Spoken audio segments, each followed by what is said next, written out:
নমস্কার বন্ধুরা, রোজের মতোই হাজির হলাম। আজকে সজনে ডাঁটা দিয়ে সর্ষে পোস্ত দিয়ে একটা রেসিপি শেয়ার করবো। ঝাল ঝাল, দারুণ স্পাইসি এবং খেতে খুব সুন্দর। গরম ভাতে প্রথম পাতে দারুণ দারুণ স্বাদের। সজনে ডাঁটা তো নানা রকম রেসিপি আছে, বড়ি দিয়ে বলুন, আলু বড়ি বেগুন দিয়ে পাতলা ঝোল, গরমের নানান উপাদেয়, যে মাছের ঝোল দিয়েও হয়, মাছ সজনে ডাঁটা দিয়ে, রুই মাছ দিয়ে হয়, বেগুন সজনে ডাঁটা আলু দিয়ে। এছাড়া শুধু সজনে ডাঁটা দিয়ে আর শুধু সর্ষে পোস্ত, যেটা আলু, এখানে কিন্তু আলু ইউজ করিনি, আমি আলু দিইনি। আলু অনেকে পছন্দ করেন না। শুধু ডাঁটা দিয়ে আর সর্ষে পোস্ত দিয়ে একদম শুকনো গরম ভাতে প্রথম পাতে দুর্দান্ত স্বাদের।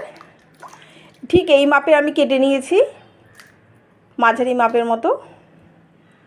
আর ডাঁটাগুলো সেদ্ধতে একটু সময় নেবে, কারণ খুব বড় বড় ছিল আর কি। এক একটা ডাঁটাকে প্রায় 5 থেকে 6টা ভাগ করেছিলাম।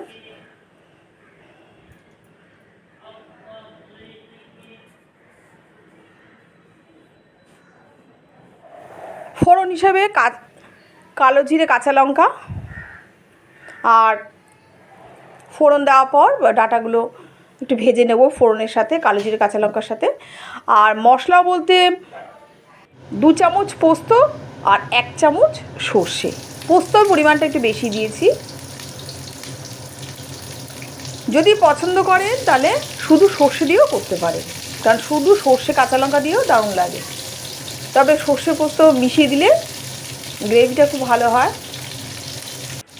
আর এটা একদম শুকনো হবে। কালো জিরে কাঁচা লঙ্কা দিয়ে ডাঁটাটা আগে একটু ভেজে নিয়ে সামান্য একটু জল দিয়ে এটা সেদ্ধ করে নেবো।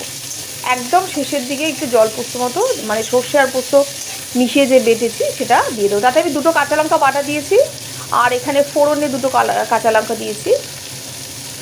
ঝালটা নিজেদের মতো দেবেন।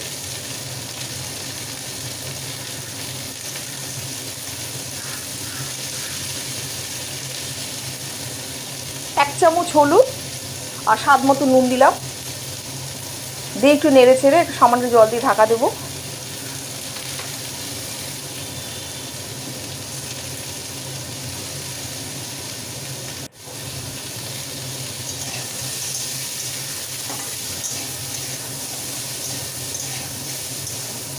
এইভাবে নাড়াতে চাড়াতে মোটামুটি। তবে ডাঁটা তো একটু শক্ত জিনিস, যার জন্য সামান্য জল দিয়ে সেদ্ধ করেছি। না হলে ঢাকা দিয়ে নিবু আছে করলে কিন্তু খুব তাড়াতাড়ি হয়েই যায়। আমি সামান্য একটু জল দিয়েছিলাম।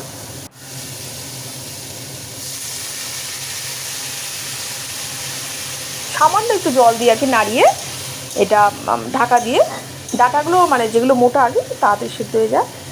না হলে সর্ষে পোস্ত একদম শেষে, কেননা প্রথম দিকে ডাঁটাগুলো সেদ্ধ হতে বেশিক্ষণ হলে না, মানে সর্ষের যে একটা কাঁচা গন্ধ থাকে, একটু সর্ষের তেল দিলে সর্ষে বা পোস্তর মধ্যে যে গন্ধটা, সেটা অনেকটা নষ্ট হয়ে যায় বেশিক্ষণ ফুটলে আর কি। আমি চাপা দিয়ে দিয়ে মোটামুটি সেদ্ধ করে নিয়েছি।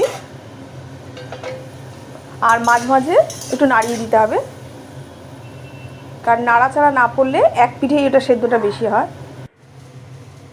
আর এদিকে আমি 2 চামচ পোস্ত, 1 চামচ সর্ষে আর 2টো কাঁচা লঙ্কা বেটে নিয়েছি।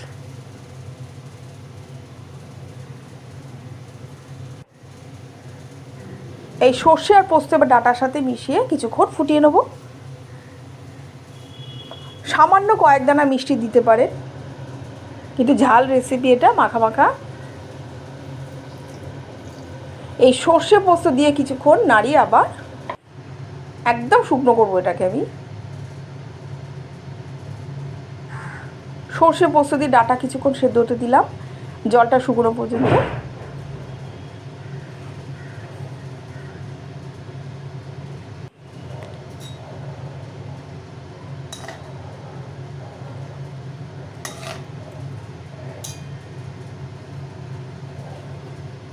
এইটাই ছিল মোটামুটি, আর একটু সেদ্ধ হয়ে তারপর একদম শুকনো করেছি। এইটাই ছিল ফাইনাল লুক।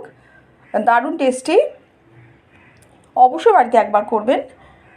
আমি তন্দ্রা রোজের মতোই হাজির হলাম। আজকে সজনে ডাঁটা সর্ষে পোস্ত দিয়ে একটা রেসিপি শেয়ার করলাম। প্রথম পাতে খাওয়ার মতো একটা রেসিপি এটা। আর ডাঁটা দিয়ে এছাড়া নানা রকম আরও অনেক রেসিপি হয়। পরের ব্লগে আবার দেখা হবে।